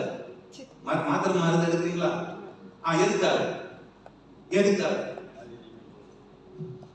எதுக்காக அப்படி ஒரு கேள்வி கேட்டுட்டே இருங்க. சாப்பிடுறேன், எதுக்காக? அப்பதான் பர்பஸ் தெரியும். எதுக்காக அந்த ஜீவ கிரீடம் எனக்கு கிடைக்கும். ஒரே பர்பஸ் தான். அந்த ஜீவ கிரீடம் எனக்கு வேணும். அந்த ஜீவ கிரீடம் கிடைச்சா எனக்கு என்ன நடக்கும்? நித்தியமாக பரலோகத்தில் இயேசுவாவை கூட சந்தோஷமா இருக்கும். இல்லடா என்ன நடந்துரும்? அக்கினி கடல் எனக்காக ஆயத்தம் பண்ணப்பட்டிருக்கிறது. சாத்தானுக்கும் அவனோட உள்ளவங்களுக்கும் நித்தியமாக எங்க போயிருவேன்? கடலுக்குள்ள போயிருவேன். அது அவியாத அக்னி, அதனால தாங்க முடியாது. அப்ப நம்மளுடைய பர்பஸ் என்ன? ஏதோ கொடுக்கப்பட்ட இந்த ரோலை நம்ம கம்ப்ளீட் பண்ணிட்டு எங்க போயிடணும்? பரலோகம் போகணும். ஆமென். அதனாலதான் உண்மையான விசுவாசி, உண்மையான அன்பு இருக்கிறவன் சாவை கண்டு பயப்பட மாட்டான். எந்த சூழ்நிலையும் பார்த்து என்ன வேண்டாம், அஞ்சு மாட்டான். கலக்கம் வரும், மனுஷங்கிறதுனால கலக்கம் வரும். நான் உடனடியாக தேர்வு விடுவான். ஆமென். ஒருவேளை சிந்தையிலே உங்களுக்கு பிரச்சனைகள் இருக்குமே, ஆனால் இந்த வார்த்தைகள் உங்களை உற்சாகப்படுத்தும் என்று நான் இயேசு என் கூட சேர்ந்து ஒரு அல்லேலூயா சொல்லுங்க.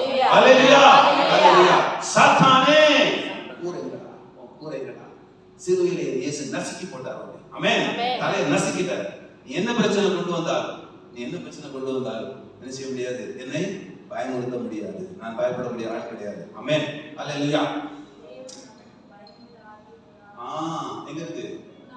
மூணாவது பாருங்க. தேவன் நமக்கு பயமுள்ள ஆவியை கொடாமல் பலமும் அன்பும் தெளிந்த புத்தியுள்ள ஆவியை கொடுத்திருக்கிறார். இன்று நம்முடைய சப்ஜெக்ட் அன்பு. இது கூட சேர்ந்து பாருங்க. பயம் இல்லாத ஆவிதான் என்னது? அன்பு. பூரண அன்பு என்ன செய்யும்? பயத்தை புறம்பே தள்ளும். ஆமென். அல்லேலூயா. அன்புள்ளவர்களா இருந்து பயம் இல்லாமல் வாழ நீங்கள் அழைக்கப்பட்டிருக்கிறீர்கள். ஆமென். உலகத்தான் சொல்லுவான், துன்பத்தில் தோழாமல் இருப்போம், இன்பத்தில் மயங்காமல் இருப்போம். இது உலகத்தினுடைய வாக்கு. ஓகே, பாருங்க. இவங்க சிரிச்சிட்டு இருக்காங்களா? எப்படி? என்ன சிரிப்பு இது? தெய்வீக சிரிப்பா? ரெண்டு பேரும் கொஞ்சம் பாருங்க. ரெண்டு பேரும் சேர்ந்து நிற்கும் போது, கணவன் மனைவியா நிற்கும் போது, சில நேரம் கணவன் நல்லா சிரிப்பாரு, மனைவி இருக்கும். சில நேரம் மனைவி நல்லா சிரிப்பாங்க, அவரோட ஜுவல் ஏதாவது வாங்கி கொடுத்துருப்பாரு. கணவன் போச்சே பணம் அப்படின்னு சொல்லிட்டு நோன்னு இருப்பாப்புல, மனைவி சிரிப்பாங்க. இங்க பாருங்க, ஒரு கப்பல பாருங்க, ஆஹா சிரிப்பு. இந்த கோல்கேட் விளம்பரத்துக்கு வர்ற ஆளுங்க மாதிரி இல்ல. ஆமென். நேற்று இவர்களை கிருபையாய் மீட் பண்ண கர்த்தர் உதவி செய்தார். அல்லேலூயா. இந்த ஆல்பா ரான்ஸ்கியர்ங்கிறதான இந்த கோர்ஸ் அட்டன் பண்ண பாஸ்டர் ஜெஃப்ரி எங்களுக்கு அழைப்பு கொடுத்திருந்தார். எனக்கு என்னுடைய மனைவிக்கும் நாங்க போயிருந்தோம். அப்படி அட்டன் பண்ணும்போது இந்த தம்பதியரை காண நேர்ந்தது. அவங்களுடைய நம்பரை வாங்கி அந்த ஃபேஸ்புக்ல, வாட்ஸ்அப்ல அவங்க தொடர்பு கொள்ளும் போது நான் எடுத்த உடனே வாட்ஸ்அப்ல ஸ்டேட்டஸ் பிக்சர் நான் பார்ப்பேன். இது என்னுடைய பழக்கம், எப்படி பிக்சர் போட்டிருக்காங்க அப்படின்னு. சிலர் வசனங்கள் வச்சிருப்பாங்க, சிலர் ஒரு மாதிரி பிக்சர் வச்சிருப்பாங்க. அதை வச்சு நம்ம என்ன செஞ்சலாம், அவங்க கண்டுபிடிச்சிடலாம் இவங்க யாரு, எப்படிப்பட்டவங்கிறத கண்டுபிடிச்சிடலாம்.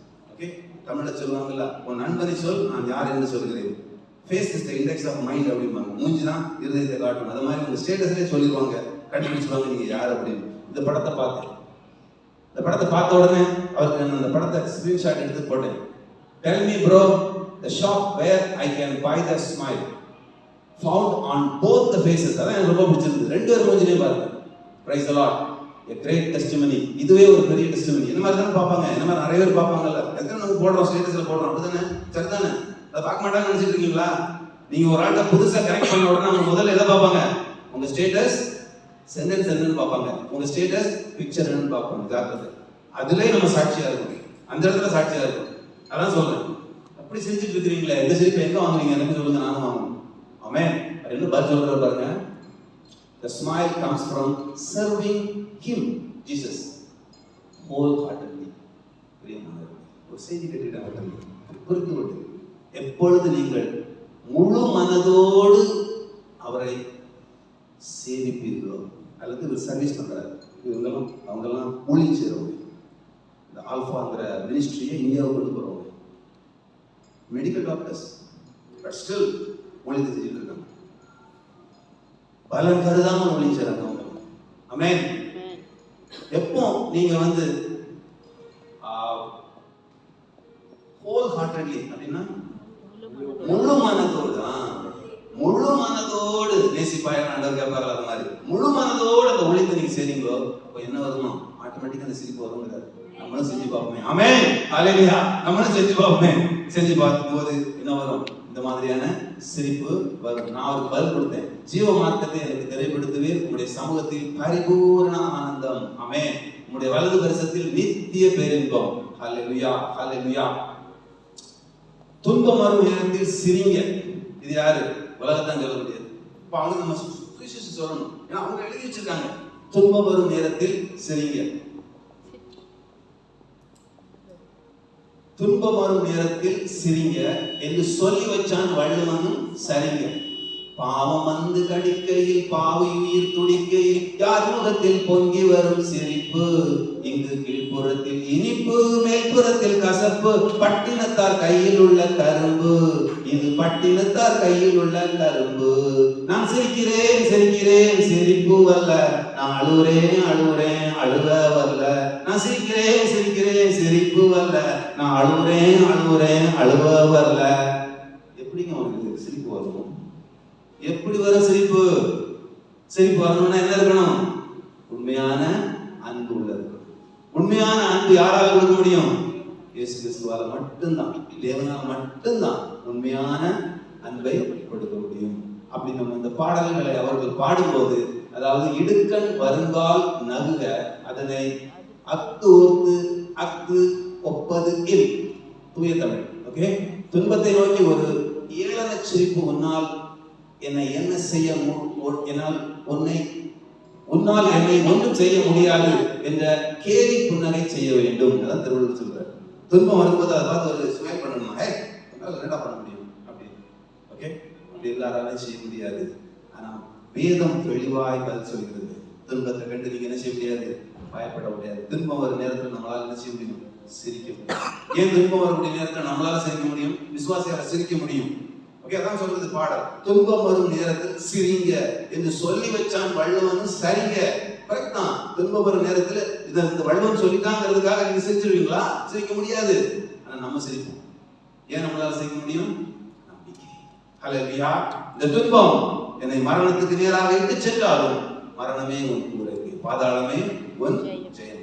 மரணத்தை ஜெயித்த மன்னவன் இயேசு என்னோடு கூட இருக்கிறார். ஹல்லேலூயா, ஹல்லேலூயா. அதனாலதான் பயமே எனக்கு இல்லை. முடிவாக எல்லாவற்றுக்கும் மேலாக ஒருவரில் ஒருவர் ஊக்கமான அன்புள்ளவர்களாய் இருங்கள். பேதுரு சொல்றாரு, அன்பு திரளான பாவங்களை விடும். எல்லாரும் சேர்ந்து சொல்லுமா? எல்லாவற்றுக்கும் மேலாக ஒருவரில் ஒருவர் ஊக்கமான அன்புள்ளவர்களாய் இருங்கள், அன்பு திரளான பாவங்களை விடும். நம்மெல்லாம் பாவம் செய்யறவங்க தான். பாவத்தால் கழுவப்பட்டாலும் சூழ்நிலைகள் வரும்போது நம்ம செஞ்சுருவோம். சின்ன சின்ன பாவங்களை பண்ணிடுவோம். பெரிய பாவத்தை கூட பண்ணுவோம். பண்ணதுக்கு அப்புறம் என்ன செய்வோம்? மனஸ்தாபப்படுவோம் இல்லையா? அதுதான் கிறிஸ்தவம். பண்ணி அந்த பாவத்திலிருந்து நான் வெளியே வர முடியலையேன்னு சொல்லி சூசைட் பண்ணி எத்தனை பேர் செத்து போறாங்க. அதான் அந்த சூசைட் ஆவி. இனி எனக்கு ஆண்டவர் மன்னிப்பு தர மாட்டார். அவ்வளவு ஒரு தடவை மன்னிச்சிட்டாரு, இனி நான் அந்த தப்பை பண்ணிட்டேன், மன்னிப்பு தர மாட்டாரு. இதை சாத்தான் சொல்லுவோம். இனி நீ அவர்கிட்ட போக முடியாது, வெட்கப்பட்டு போவாய், இனி உனக்கு மன்னிப்பு கிடையாது, திருப்பி திருப்பி சொல்லிக்கிட்டே இருப்பான்.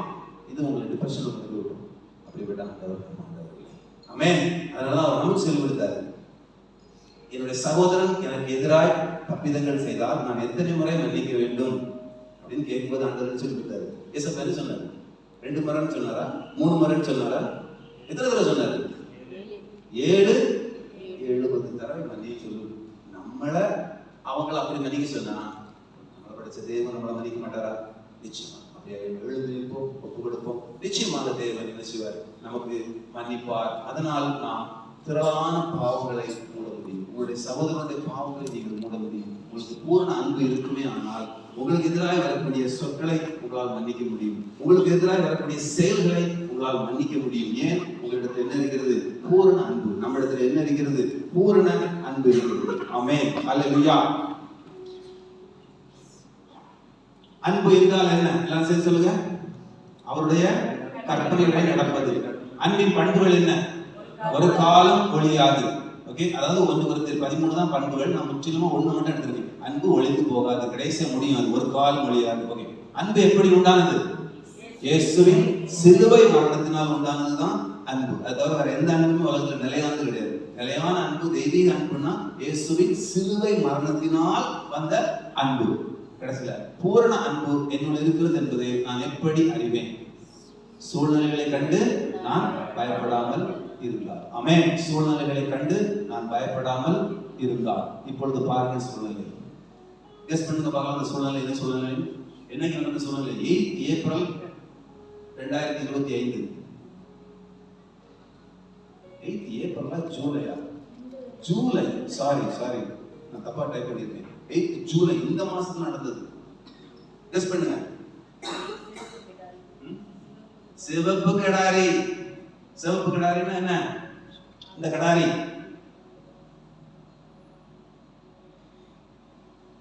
என்னாகும் 19:2 கர்த்தர் கற்பித்த நியாய பிரமாணம் வந்து பழுதற்றதும் ஊனம் இல்லாததும் நுகத்தடிக்கு உட்படாததும் ஆகிய சிவப்பான ஒரு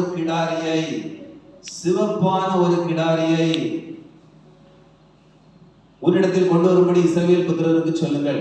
அதை எலியேசர் என்னும் ஆசாரியரிடத்தில் ஒப்புக்கொடுங்கள். அவன் அதை பாளையத்துக்கு வெளியே கொண்டு போகிறவன். அங்கே அது அவனுக்கு முன்பாக கொல்லப்பட கிடவது. பின்பு கிடாரியை அவன் கண்களுக்கு முன்பாக ஒருவன் சுட்டெரிக்க வேண்டும். கிடாரியை சுட்டெரிக்க வேண்டும்.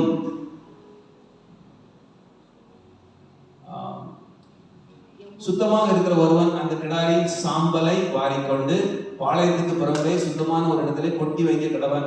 அது இஸ்ரவேல் புத்திரரின் சபைக்காக தீட்டு கழிக்கும் ஜலத்துக்கென்று காத்து வைக்கப்படும். அது பாவத்தை பரிகரிக்கும். புதிய ஏற்பாடு எபிரேயர் 9:13-14 இப்படியா சொல்கிறது.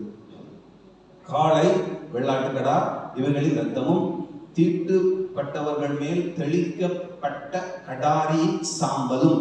இந்த கடாரியின் சாம்பலத்தை திருநீரா பூசிக்கிட்டு அலையறாங்க, வேற ஒண்ணும் இல்லை. இந்த கடாரியின் சாம்பலை தான் இப்படி பெரிய பட்டை இப்படி அடிச்சிருவாங்க. அடிச்சா என்னது? திருநீரு. நம்மளும் திருநீராக ஒதுங்கி போயிடுறோம். வேற ஒண்ணும் இல்லை, நம்ம ஆளுதான் அவன், நம்ம ஆளுதான். நமக்கு இன்னொரு பலி தேவையில்லை. ஏன் இன்னொரு பலி தேவையில்லை?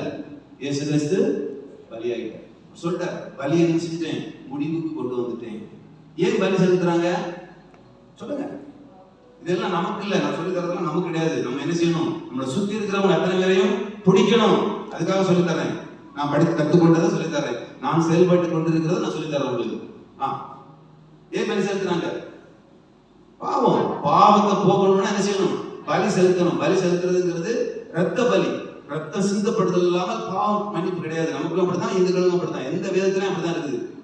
சோ அப்படிதான் சிந்திக்கிட்டே இருந்தாங்க, ரத்தத்தை சிந்திக்கிட்டே இருந்தாங்க. அந்த ரத்தத்தை சிந்தி அந்த ரத்தத்தோட தான் ஆசாரியன் எங்க போகணும்?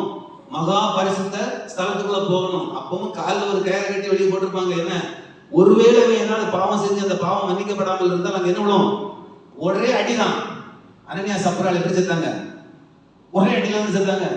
புதிய ஏற்பாட்டுல அனனியா சப்ரால் தெரிந்தானே உங்களுக்கு? வஞ்சிக்கப்பட்டு ஒரே அடியில 2 பேரையும் கொண்டாரு ஆண்டவர். அதை மாதிரி செய்வார் ஆண்டவர். அவன் அப்படி செத்து போயிட்டான்னு சொன்னா அவன் காலில் மணி கட்டிருப்பாங்க. அந்த மணிக்கு சத்தம் ஒரு கொஞ்ச நேரத்துக்கு கேட்கலன்னு சொன்னா ஆள் அவுட்டுன்னு அர்த்தம். கைத்து போட்டு எடுத்துருவாங்க. இன்னொருத்த போக முடியாது இல்ல. ஊசா எப்படி செத்தான்? சொல்லுங்க, தெரிஞ்சிருக்கணும். பைபிள் தெரிஞ்சிருக்கணும். எதை வாசிக்க சொல்றோம்? ஊசா எப்படி செத்தான்? ஊசா நல்லவனா கெட்டவனா? சொல்லுங்க. ஊசா நல்லவனா கெட்டவனா? நல்லவன். அந்த பெட்டி கீழே விழுந்துடக்கூடாதுங்கிறதுக்காக தாங்கி பிடிக்க போனதுதான் ஊசா. செத்தானா? பரிசுத்தமான தேவன். ஊசா கிட்ட என்ன இல்ல? பரிசுத்தம் இல்ல. உங்ககிட்ட எங்ககிட்ட இப்ப பரிசுத்தம் இருக்குதா? எப்படி வந்தது? இயேசு கிறிஸ்து சிந்தின ரத்தம். அன்னைக்கு இயேசு கிறிஸ்து ரத்தம் சிந்தல. அதனால ஊசா தொட முடியாது பெட்டியை. ஊசா பெட்டியை தொடணும்னா அந்த கிடாரியுடைய ரத்தத்தால அவன் என்ன பண்ணிருக்கணும்? கழுவப்பட்டிருக்கணும். அப்ப தொட்டிருக்கலாம். அதுக்கு ஒரே ஒரு உரிமை யாருக்கு மட்டும்தான் இருக்குது? மகா பிரதான ஆசாரியனுக்கு மட்டும்தான் அந்த உரிமை இருக்கு. அப்ப அந்த நாட்கள்ல இந்த கடாரி என்ன பண்ணணும்னா ஆண்டவர் சொல்றாரு, இந்த பழுதற்ற கடாரியை எடுத்து நீ அந்த பொண்ணு சாம்பல் எடுத்து வச்சுக்கோ ஒரு இடத்துல. அந்த சாம்பலை பூசிட்டு, அந்த சாம்பல் என்ன செய்யும்? பாவத்தை போக்கும். அதை தானே நம்மளால பூசிட்டு தெரியுறான். அதுதான் நம்மளால பூசிட்டு தெரியுறான். இப்ப நம்மளாவே அவன் நம்மளால தோல்ல கை போடணும். நீங்க நீ என்ன ஆளப்பா? நான் பூசல, நீ பூசிருக்க, அவ்வளவுதான். நான் ஏன் பூசல? அவன்கிட்ட கேட்கணும். நான் ஏன் பூசல சொல்லி இனி பலி தேவையில்லை. ஒரே பலி கடைசியா அவர் பண்ணிட்டாரு. எனக்காக செத்துட்டாரு, உனக்காகவும் செத்துட்டாரு, திருமணியும் உயிர் எடுத்துட்டாரு. இனி எனக்கு தேவையில்லைன்றாரு, பலி தேவையில்லைன்றாரு. அதை நினைவு கூறும்படியாய் என்ன செய்யறோம்? மாசத்துல நாங்க என்ன செய்யறோம்? ஒரு அப்பத்தையும் ரசத்தையும் வாயில போட்டுறோம். நீனும் வா, உனக்கு தரோம் அப்பத்தையும் ரசத்தையும். அதை நினைவு கூறும்படியாய். அதனால அந்த பட்டையெல்லாம் அடிச்சுக்கோன்னு தப்பு கிடையாது. அவனா குற்றம் பிடிக்க கூடாது. அடிச்சுக்கோ, அவனுக்கு சந்தோஷமா இருக்கட்டும், தப்பு இல்லை. ஆனா அதோட உண்மையான அர்த்தத்தை சொல்லிக் கொடுக்க வேண்டியது நம்மளுடைய கடமை. அதை நம்ம இப்படி சொல்லி விளக்கமா கொடுக்கும்போது யோசிப்போம். இன்ஜெக்ஷன் போட்டீங்கன்னு அர்த்தம். அப்படிதான் சொல்லுவேன். போற இடத்துல இன்ஜெக்ஷன் குத்திட்டு வந்துடும். மருந்து பொறுமையா தான் வேலை செய்யும், உடனே வேலை செய்யாது. பொறுமையா வேலை செய்யும். மயக்க மருந்து பொறுமையா வேலை செய்யும். ஆமென், ஹல்லேலூயா. பாருங்க, இப்போ 3வது ஆலயம் கட்டப்பட வேண்டும் இல்லையா? சாலமோனுடைய 3வது ஆலயம், தேவனுடைய 3வது ஆலயம். தேவனுடைய 3வது ஆலயம் கட்டப்படும் போது என்ன நடக்கும்? என்ன நடக்கும்? இந்த 3வது ஆலயத்தை கட்டுறவர் யாரு? சாலமோன் வந்து கட்டுவான். சரிதானே? வேதத்தை வாசிச்சே தெரியும். 3வது ஆலயம் எருசலேமிலே கட்டப்படும். அப்படி கட்டப்படுவது யாரால் கட்டப்படும்? அந்தி கிறிஸ்துவால் கட்டப்படும். ஆனா யாருக்கு தெரியாது?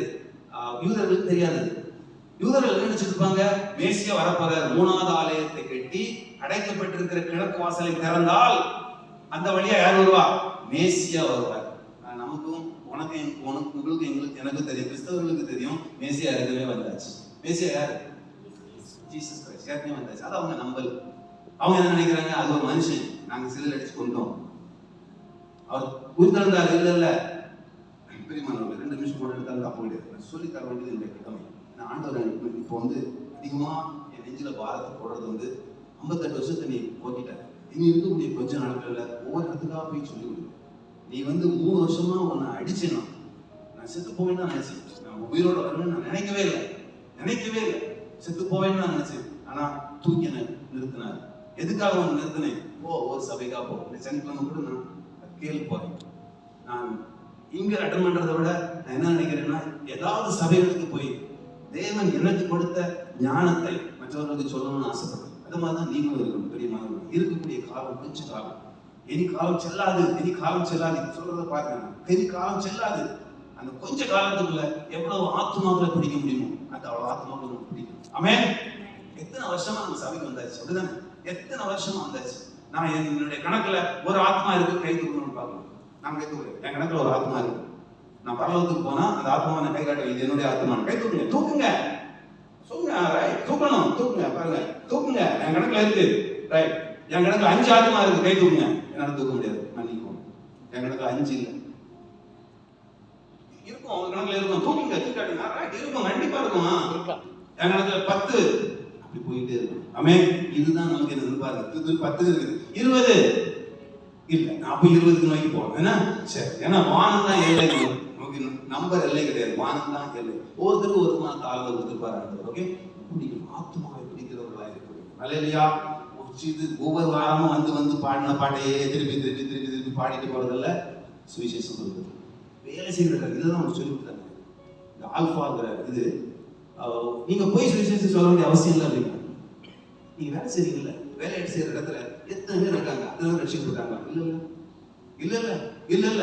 ஏன் அங்க நீங்க ஒரு சாட்சியா சுவிசேஷத்தை ஆரம்பிக்க கூடாது? அவங்களுக்கு ஒரு ஃபுட் ஃபெலோஷிப் ஏன் கொடுக்க கூடாது? நீங்க ஏன் பாக்கெட்ல காசு போடுங்க, பிரச்சனை கிடையாது. நான் சாப்பாடு போடுறேன்னு வரமாட்டானா? வருவான் தானே. எப்பா நான் சாப்பாடு போடுறேன்ப்பா எல்லாரும், இன்னைக்கு எனக்கு ஒரு சந்தோஷம், எனக்கு ஒரு பிறந்த நாள், இல்லை என் மனைவிக்கு பிறந்த நாள், என் பிள்ளைக்கு பிறந்த நாள், வாங்க எல்லாரும், மத்தியானம் என்னுடைய செலவு, வாங்க எல்லாம் உட்காருங்க. இப்படிதான் சொல்றாங்க. இதுதான் சுவிசேஷம். நீங்க போக வேண்டாம், பணி இடங்களுக்கு நீங்க போக வேண்டாம். உங்க இடத்துல சுத்தி இருக்கிறவங்களும் சுவிசேஷம் சொல்லுங்க. இப்படி சொல்லுங்க, ஆரம்பிங்க. அதுக்கப்புறம் இந்த மாதிரியான ஜெனரலா பைபிளை பத்தியே ஓபன் பண்ணாதுங்க. ஜெனரலா இன்ஜெக்ஷன் போட்டுக்கிட்டே இருங்க. அவர் இந்துவா இருந்தா எப்படி சொல்லுங்க, அவர் முஸ்லீமா இருந்தா அப்படி சொல்லுங்க. அப்படி மாத்தி சொல்லிக்கிட்டே இருங்க. தாராளமா அது கிரியை செய்யும். அந்த விதையை நீங்க ஊனிட்டீங்கன்னா போதும், அவ்வளவுதான் ஊனிங்க.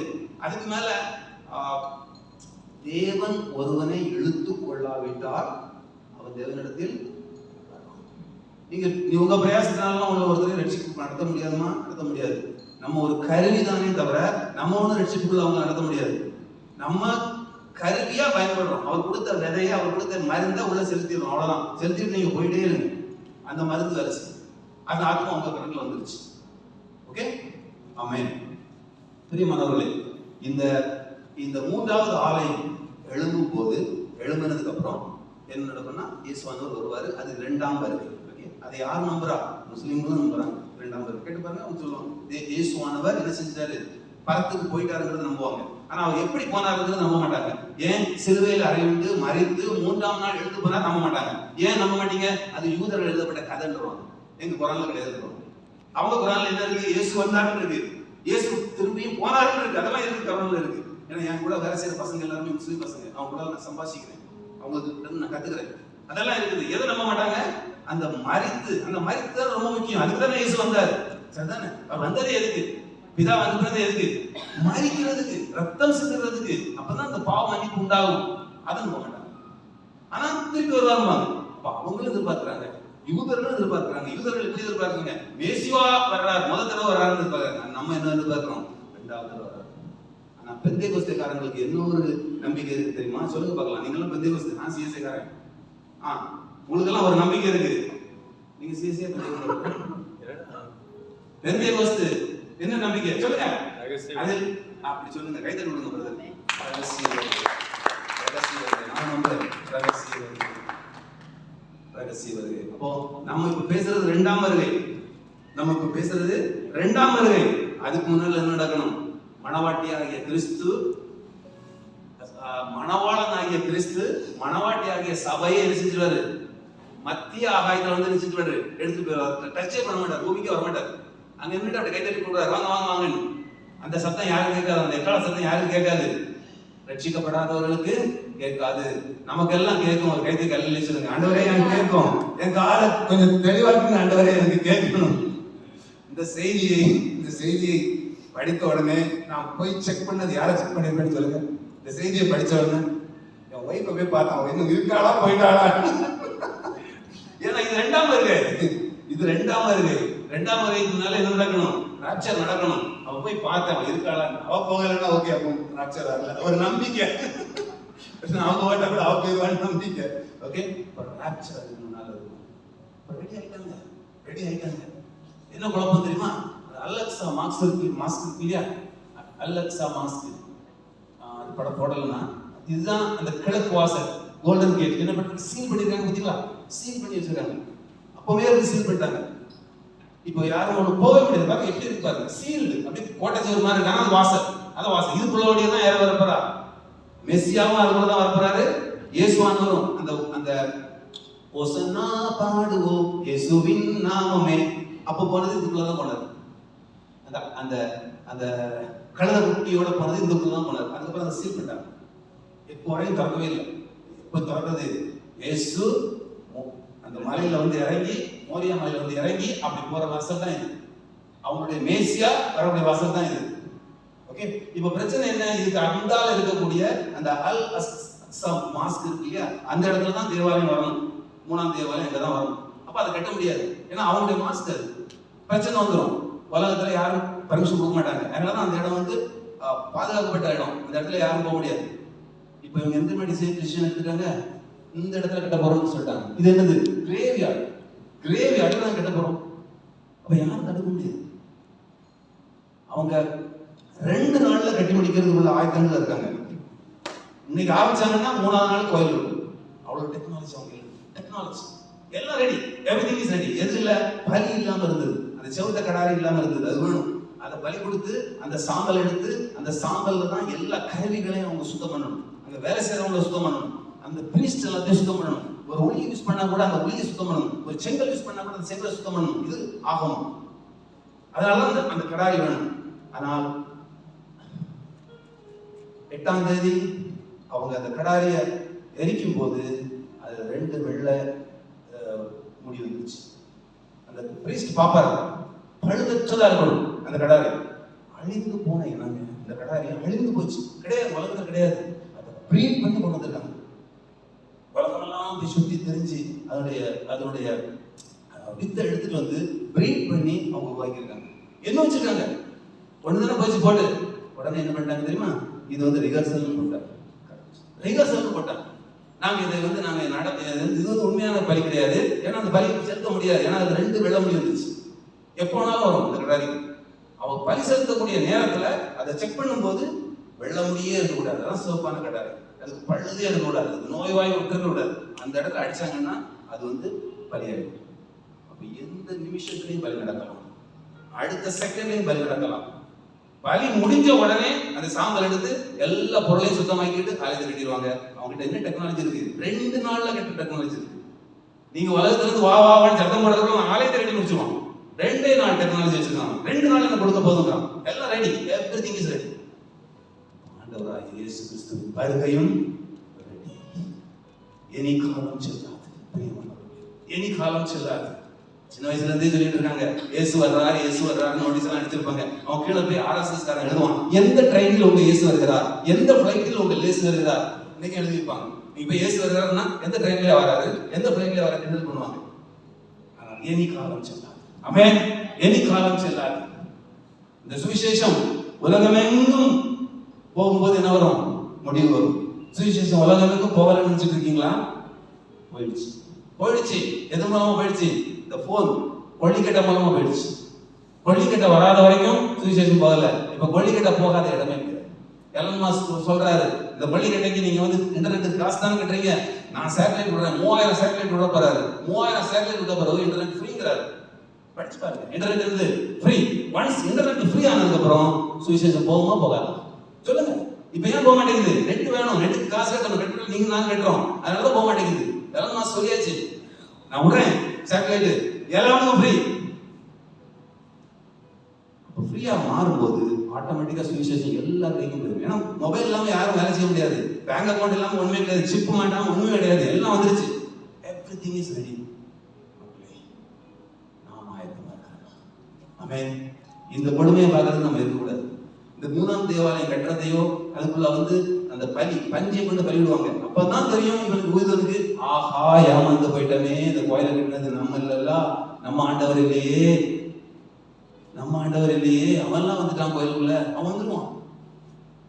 ஏஐ, ஆர்டிபிஷியல் இன்டெலிஜென்ஸ், அதுதான் அந்த அந்திகிறிஸ்து. அந்த அந்திகிறிஸ்து உள்ள போயிடுவான். அப்பதான் அவன் கண்டுபிடிப்பான், டூ லேட் எல்லாம் முடிஞ்சிச்சு. மகா உபத்திரவம். அந்த உபத்திரவத்துக்குள்ள மாட்டிக்கிடுவாங்க. பட் நீங்களும் நானும் அந்த உபத்திரத்துக்குள்ள நினைச்சுக்கூடாது, மாட்டக்கூடாது. நம்முடைய தகப்பன்மாரும் தாயாரும் மாட்டக்கூடாது. நம்முடைய சகோதரனும் சகோதரிகளும் அந்த உபத்திரத்துக்குள்ள மாட்டக்கூடாது. நம்முடைய சுற்றத்தார்கள் அந்த உபத்திரத்துக்குள்ள மாட்டக்கூடாது. நம்ம கூட வேலை செய்யறவங்க அந்த உபத்திரத்துக்குள்ள என்ன செய்யக்கூடாது, மாட்டக்கூடாது தானே. நம்ம பறந்து போகும்போது என்ன செய்யணும், அவங்களும் நம்ம கூட வரணும். பிரியமானவர்களே, எனவே காலம் இனி செல்லாது. கடாரி ரெடி. கடாரி என்னைக்கு அவன் அடிக்கிறானோ அடுத்த 2வது நாள்ல என்ன செஞ்சிருவான், கோயிலை கட்டிடுவான். கோயிலை கட்டியாச்சுன்னா என்ன முடிஞ்சு போச்சுன்னு அர்த்தம், என்ன ரகசிய வரைக்கும் முடிஞ்சிருச்சுன்னு அர்த்தம். கோயிலை நீங்க கெட்டதை பாத்தீங்கன்னா நீங்க ரகசிய வரைக்கும் போகலன்னு அர்த்தம், முடிஞ்சு போச்சு, அவ்வளவுதான். அதுக்கப்புறம் உபத்திரத்துக்கு ரெடியா இருக்கு. அவ்வளவு ஈஸியெல்லாம் ஒண்ணு அந்த உபத்திரத்தை நம்மளால சகிக்க முடியாது. இருந்தாலும் அதையும் சகிக்கலாம் அப்படின்னு பைபிள்ல போட்டிருக்கு. ஓகே, உபத்திரத்தை சகிக்க போறேன்னு கைது கேட்டு போலாம், நான் உபத்திரத்தை சகிக்க போறேன், ரகசியர்களுக்கு வேண்டாம் சொல்றோம். கடுமையான உபத்திரமா இருக்கும். சாவை நோக்கி போவார்கள், சாவு அவர்களை விட்டு விலகி போகும். பருவதங்களே எங்க மேல விழுந்து எங்களை கொன்றுங்கன்னு போவாங்க, பருவதம் விலகி போயிடும். உபத்திரம், மகா உபத்திரம், அது வேண்டாம் பிரியமானவர்களே நமக்கு. ஓகே, ராஜாதி ராஜன் இயேசு வருவார், சந்திக்க ஆயத்தமா, வருவேன் என்றவர் சீக்கிரம் வருவார், சந்திக்க ஆயத்தமா. கேள் கேள் மானிடனே, சந்திக்க ஆயத்தமா, ராஜாதி ராஜனாய் வந்திடுவார், சந்திக்க ஆயத்தமா. பல்லாயிரம் மக்கள் ஆயத்தமே, சந்திக்க ஆயத்தமா, பரலோக வாழ்வின் நல்பாக்கியத்தை சந்திக்க ஆயத்தமா. ஜெயம் கொள்கிறவன் எல்லாவற்றையும் சுதந்திரித்துக் கொள்வான். நான் அவன் தேவனாய் இருப்பேன், அவன் குமாரனாய் இருப்பான். பயப்படுகிறவர்களும் அவிசுவாசிகளும் அருவருப்பானவர்களும் கொலைபாதகர்களும் 2ஆம் மரணமாகிய அக்கினியிலே போவார்கள். நாம் 2ஆம் மரணத்தில் போவதில்லை. ஜீவ புஸ்தகத்திலே எழுதப்பட்டவனாக காணப்பட்டவன் அக்கினி கடலுக்கு போக மாட்டான். நான் எங்கே செல்கிறேன், என்னுடைய ஏசப்பாவின் கூட பரலோகத்துக்கு 2ஆம் வருகையின் மூலமாக செல்கிறேன். ஆமென். கண்களை மூடுவோம். அன்பின் பரலோக தகப்பனே, எங்களுக்கு கற்றுக்கொடுத்த சத்தியத்துக்காக நன்றி ஆண்டவரே. அன்பு, பூரண அன்பு, பயத்தை புறம்பே தள்ளுவது கற்றுக்கொண்ட ஆண்டவரே. பூரண அன்பு எனக்குள்ள எப்படி இருக்கிறது, பயம் இல்லாமல் இருப்பதனால் அது வெளிப்படுகிறது என்று கற்றுக்கொண்ட ஆண்டவரே. இந்த பூரண அன்பை நாங்கள் வெளிப்படுத்தணும், கிரியைகளை நடப்பிக்கணும் ஆண்டவரே. மற்றவர்களை நாங்கள் நேசிக்கிறது போல மற்றவர்களை நேசிக்க உதவி செய்யணும் ஆண்டவரே. அல்லது எல்லாவற்றுக்கும் மேல ஆண்டவரே, வருகையில் நான் கைவிடப்படக்கூடாதப்பா. எப்பவும் நான் ரெடியா இருக்கணும் ஆண்டவரே. இது எந்த நேரத்திலும் வருவதற்கு ஆயத்தமாய் இருக்கிறது என்பது எங்களுக்கு தெரியும் ஆண்டவரே. எங்களை சுற்றி நடக்கக்கூடிய செய்திகள் அதை வெளிப்படுத்துகிறது ஆண்டவரே. அப்படியாய் நீ வரும்போது மனவாட்டியாய் நான் உம்மோடு கூட சபையோடு கூட வர உதவி செய்யணும்ப்பா. நான் மட்டும் வந்தா போதாதப்பா, என்னுடைய கணவர் வரணும்ப்பா, என்னுடைய மனைவி வரணும்ப்பா, என் பிள்ளைகள் எல்லாம் வரணும் ஆண்டவரே, என் தாய் தகப்பன் வரணும் ஆண்டவரே, என்னுடைய உற்றார்கள் வரணும் ஆண்டவரே, என்னுடைய சுற்றத்தார் வரணும் ஆண்டவரே, நம்ம கூட வேலை பார்க்கறவங்க எல்லாம் வரணும் ஆண்டவரே. ஒரு கூட்ட ஆத்மாவோடு நாங்கள் சந்தோஷமாய் மத்திய ஆயங்களை எடுத்துக்கொள்ளப்பட உதவி செய்யும். ஆமென், ஆமென், ஆமென். இந்த வாரம் சொல்லுவோம், என் ஆத்மாவே கர்த்தரை ஸ்தோத்திரி, என் முழுவதுமே பரிசுத்த நாமத்தை ஸ்தோத்திரி, என் ஆத்மாவே கர்த்தரை ஸ்தோத்திரி. கர்த்தர் செய்த சகல உபகாரங்களையும் மறவாதே. ஆமென், ஆமென். அல்லேலூயா.